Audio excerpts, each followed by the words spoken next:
PT Sumarekon Agung Tbk atau SMRA mencatatkan raihan pendapatan pra-penjualan alias marketing sales sebesar 2,2 triliun rupiah per semester 1 tahun ini. Ya, raihan tersebut sekitar 44% dari target marketing sales SMRA yang sebesar 5 triliun rupiah. Dari 9 township yang dimiliki SMRA saat ini, 3 kontributor terbesar terhadap total marketing sales per Juni 2025 adalah dari Serpong sebesar 44%, kemudian Bandung 14% dan Crown Gading 13%. SMRA masih memiliki sejumlah produk baru di pipeline yang akan diluncurkan hingga akhir tahun 2025. Penurunan suku bunga acuan Bank Indonesia pun disambut baik oleh SMRA. Ya, penurunan suku bunga tersebut dapat berpotensi memberikan angin segar yang dapat mendorong pertumbuhan perekonomian Indonesia. Seiring dengan adanya penurunan suku bunga acuan tersebut, diharapkan juga dapat memberikan efek positif yang mana berpotensi menurunkan cost of fund perseroan.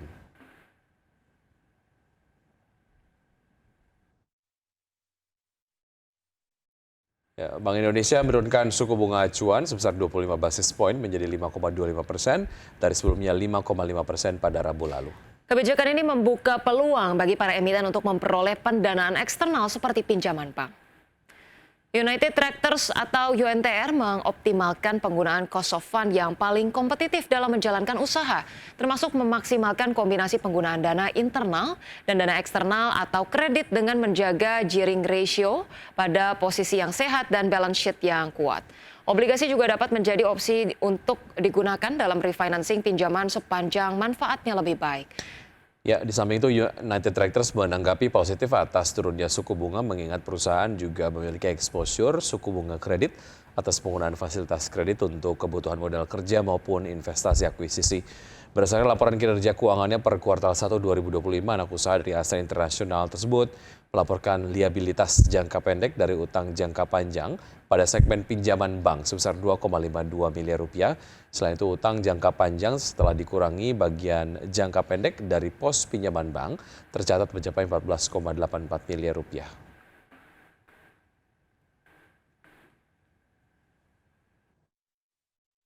Bersama kami, pemirsa, PT Daya Mitra Telekomunikasi Tbk atau Mitratel berencana melakukan pembelian kembali atau buyback saham dengan nilai maksimal mencapai 1 triliun rupiah.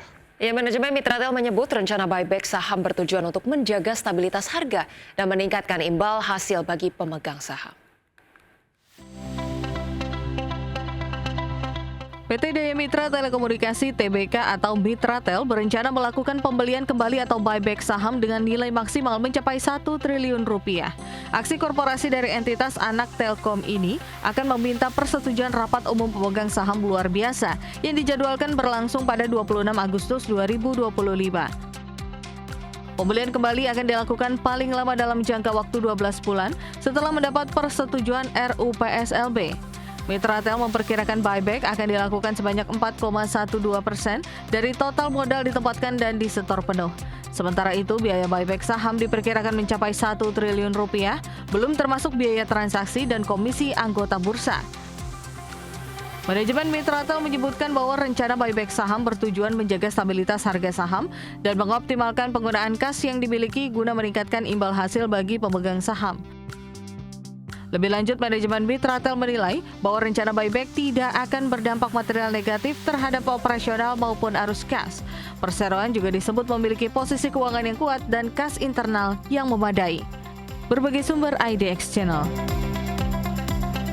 Pemirsa, Presiden Prabowo Subianto dijadwalkan akan meresmikan peluncuran Koperasi Desa dan Kelurahan Merah Putih hari ini di Kecamatan Wonosari, Kabupaten Klaten, Jawa Tengah.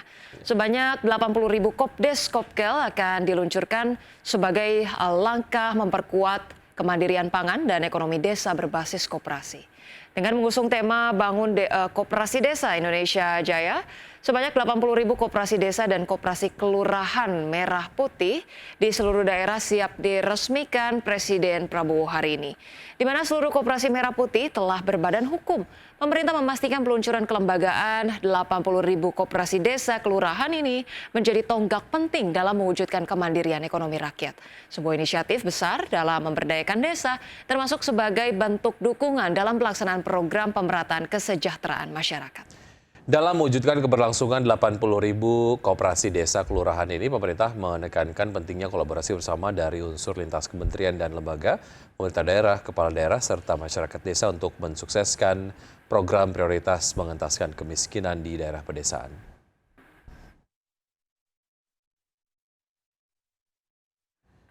Menteri Perindustrian Agus Gumiwang Kartasasmita melepas ekspor baja lapis dengan volume mencapai 10.000 ton ke Amerika Serikat. Nilai total dari ekspor baja tersebut mencapai 12,6 juta dolar Amerika atau setara dengan 205,4 miliar rupiah. Baja lapis produksi PT Tata Metal Lestari mulai diekspor ke Amerika Serikat dengan volume mencapai 10.000 ton.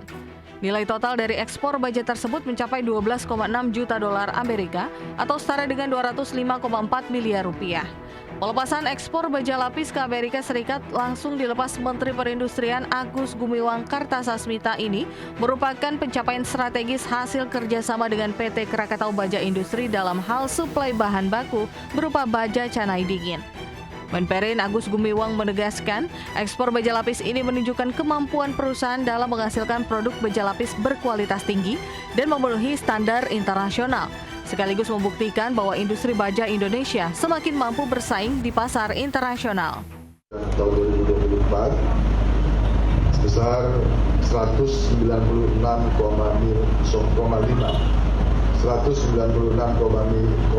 miliar dolar Amerika atau hampir 197 miliar. Ini 74,25% dari total ekspor nasional, besar.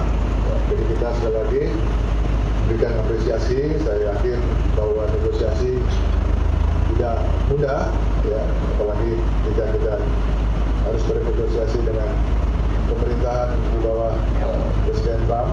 Ya. Di sisi lain, Kemenperin menyatakan kebanggaannya terhadap hasil produksi baja tanah air, di mana produk baja Indonesia berhasil menembus pasar ekspor Amerika di tengah kebijakan proteksionis yang ketat. Keberhasilan ini juga dinilai sebagai wujud ketangguhan industri manufaktur Indonesia dalam menghasilkan produk berstandar global. Jakarta, Tim Liputan IDX Channel. Baik pemirsa, kita terlebih dahulu akan melihat bagaimana perkembangan ataupun update dari perdagangan pasar modal atau IHSG pada pagi hari ini. Kita lihat bersama-sama di layar berikut ini, IHSG tampak masih melanjutkan penguatan 0,28% ke 7.332. Kemudian sejumlah saham yang menjadi top gainers di sini ada SSIA, Koin, PYFA, kemudian Dewa, Bumi, ENRG, sementara top losers datang dari Wifi, Toba, Cuan, Brand, PTRO, dan BRPT. Pergerakan sektor teknologi masih memimpin penguatan setelah beberapa hari ini juga memimpin penguatan, dan penguatan sejauh ini bergerak di 3,54% dan sektor yang mengalami pelemahan paling signifikan adalah sektor energi dengan pelemahan 0,5%.